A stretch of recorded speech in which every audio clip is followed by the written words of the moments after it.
저는 23살에 대학을 들어가고 29에 대학을 졸업했지만 그 대학에 4년 동안 4곳의 기도틀을 가지고 있었습니다. 그 기도가 제 삶을 참 많이 바꾸었는데요. 첫 번째 기도는 다락방 기도였습니다. 그곳에서 새벽 예배 마치면 늘 하나님 앞에 기도하면서 성령의 충만을 계속 구했습니다.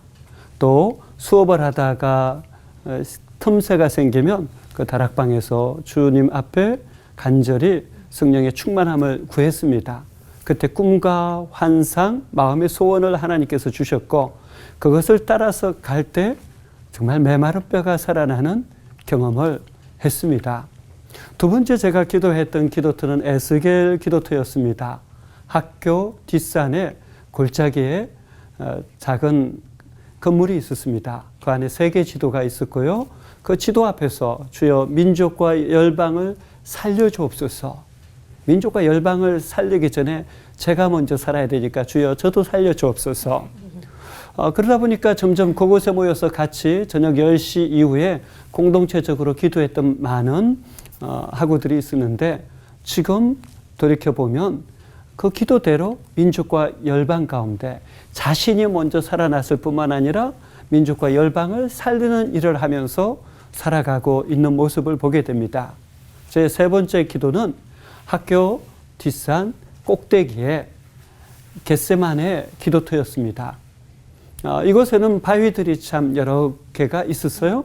그러면 그 바위 위에 올라가서 예수님처럼 주여 제 뜻대로 마옵시고 아버지의 뜻이 이루어지기를 원하나이다. 깊은 고민, 내 생각과 하나님의 생각이라고 생각되는 것들이 충돌할 때마다 그 장소를 찾았던 것 같아요. 제가 확신하는 것은 내 생각, 내 뜻, 내 계획보다 하나님의 생각, 하나님의 뜻, 하나님의 계획이 이루어지는 것이 가장 아름답습니다. 그때 우리 영혼이 살아날 뿐만 아니라 주변이 살아나는 일들이 있죠. 네 번째 기도터는 제가 군대를 제대하고 나서 너무나 공고하고 너무 힘들어서 또 그렇지만 그때까지 인도하신 하나님의 은혜에 너무 감사해서 에베네셀 기도터라고 제가 벽돌을 한 장씩 한 장씩 가지고 올라가서 십자가를 만들고 가장 깊숙한 곳에서 혼자 하나님 앞에 계속 기도할 수 있는 기도터를 만들고 새벽이나 또 깊은 고민이 있을 때마다 그곳에 가서 엎드려서 부르짖었습니다. 지금 여기까지 저를 인도하신 하나님, 이후로도 하나님께서 주관자 주인 되셔서 저로 성립케 하여 주옵소서. 그래요. 정말 우리 인생을 성립케 하는 것은 하나님의 은혜죠. 그 은혜를 간절히 구했던 것이죠. 그래서 지금도 가끔씩은 그 학교에서 했던 그 4군데 기도터를 찾아가곤 합니다. 신대원 들어가서 저는 또 하나의 기도터를 갖기 시작했습니다. 무덤 기도였습니다. 제가 학우들과 함께 저녁 10시부터 새벽 4시까지 매주 가서 기도하던 곳은 무덤이 주변에 있었습니다. 그리고 그 무덤가에 가서 주여 무덤 같은 인생도 살릴 수 있는 권능을 주옵소서. 사실 그냥 조용조용하게 기도하면 되게 무서워요. 그런데 무덤이기 때문에 부르짖을 수밖에 없는 거예요. 주여 권능을 주옵소서 하면서 부르짖다 보면 정말 막 추운데도 땀이 날 때가 있고요. 어느 순간에 그렇게 시간이 지나갔나 싶을 정도로 기도를 시작했는데 벌써 새벽 4시가 되기도 하고요. 그래서 저는 어떤 인생이라도 성령의 권능을 받으면 치유되고 회복되고 변화된다라고 믿습니다. 그래서 신대원에서 같이 기도할 때 너무 오랜 시간, 거의 6시간을 기도하니까 중간에 라면 먹는 시간이 있습니다. 위를 보호하기 위해서 라면에 우유를 부어요. 그래서 우유에 빠진 라면을 먹으면서 힘을 내가지고 같이 기도했던 형제 자매들이 떠오릅니다. 그리고 그렇게 정말 간절히 기도했던 많은 분들이 무덤 같은 인생을 살리는, 메마른 뼈를 살리는 인생이 된 것을 보게 되고 참 감사하게 됩니다.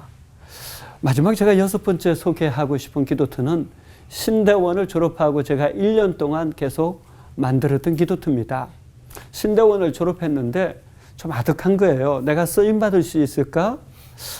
저는 쓰임 받을 수 없을 것 같고 너무 작고 연약하고 초라해 보이는 거예요. 저에게는 백도 없고 정말 뭐 가방끈도 없고 아무것도 없는데 믿을 건 하나님밖에 없다. 이 절박한 마음이 드는 거예요. 그래서 산에다가 3군데 기도터를 만들어 놓고 바위 위에 올라가서 성경을 읽고 묵상하고 기도하는 시간을 가졌는데 제일 꼭대기에 절벽이 있었습니다. 그 절벽에서 졸면 떨어지는 거예요. 큰일 나는 거예요. 근데 절박함이 있었기 때문에 그 절벽에다가 기도터를 만들어 놓고 하나님 앞에 부르짖은 거죠. 히스기야가 면벽 기도했다면 저는 절벽 기도를 했습니다. 그래서 그 절벽 위에서 정말 두 손을 번쩍 들고 하나님 살려주옵소서, 하나님 저를 불쌍히 여겨주옵소서, 하나님 저에게 은혜를 주옵소서. 정말 하나님의 그 은혜의 절박함으로, 긴박함으로, 또 떨어지면 죽으니까 깨어있음으로 하나님 앞에 그 부르짖었던 절벽 기도가 저를 살렸고 또 제게 깊은 은혜를 경험하게 하였고 그 하나님 경험이 제 삶을 계속해서 빚어질 수 있도록 만들었다라고 생각되어집니다. 그래서 저는 이 6가지 기도 참 감사해요. 여러분도 다양한 기도를 통해서 하나님을 경험하시고 하나님과 함께 여러분의 삶을 빚어갈 뿐만 아니라 미래를 열어가는 은혜가 함께 하시기를 축원합니다. 기도하겠습니다. 주여, 기도하고 부르짖을 때 살리시는 역사, 생기가 임하고 생명이 들어가고 생수의 강이 흘러서 살아나는 역사 있게 하여 주옵소서.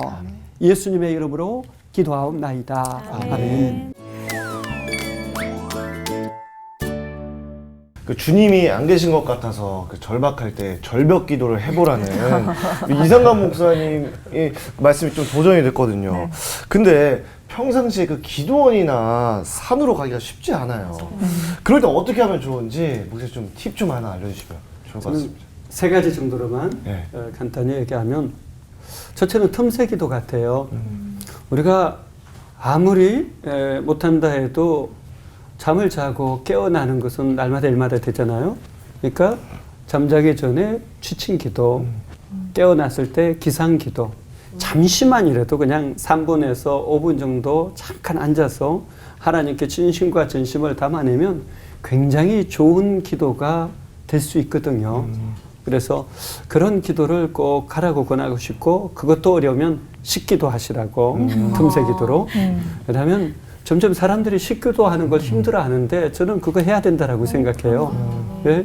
우리에게 정말 일용할 양식을 주시는 하나님의 은혜를 하루 3번 기억한다라는 건 얼마나 축복입니까? 사실 식기도 하는 것 자체가 하나님께 영광이 되는 거거든요. 그러니까 다른 사람 눈치 보지 마시고 하나님께 이건 영광이 된다 생각하고 틈새 기도로 식기도 꼭 하셨으면 좋겠어요. 식기도 하기 싫으면 먹지도 말라. 이 말은 그냥 제가 하는 말입니다. 네.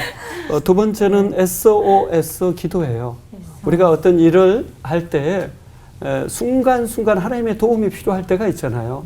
어떤 대화를 하다가 도움이 필요하면 하나님 앞에 순간적으로 침묵하면서 묻고 듣는 거죠. 또 정말 대화하다가 하나님의 지혜가 필요할 때 하나님 앞에 잠시 묻고 잠시 듣는 시간 갖는 그것이 SOS 기도고 또 내게 힘들고 어려운 순간들이 있잖아요. 하나님 앞에 거창한 형식과 격식이 없이 그냥 자녀가 좋은 부모님께 나아가서 그냥 이야기하듯이 마음속으로 잠시라도 하나님 앞에 아바 아버지 되시는 하나님 앞에 기도하는 그 SOS 기도가 순간순간 계속 우리 안에 있다라면 굉장히 좋고요. 3번째는 걷기도 걸으면서 하는 기도를 말합니다. 그래서 사실 우리는 계속 이동을 하잖아요. 네. 걸으면서 이동을 하고 지하철 속에서 버스 속에서 자동차 속에서 계속 움직이기 때문에 그 순간순간을 하나님 앞에 진심과 전심을 담아서 기도하고 저는 중보 기도도 그때 많이 하거든요. 이동하면서 또 차 운전할 때는 혼자서 통성 기도 굉장히 많이 합니다.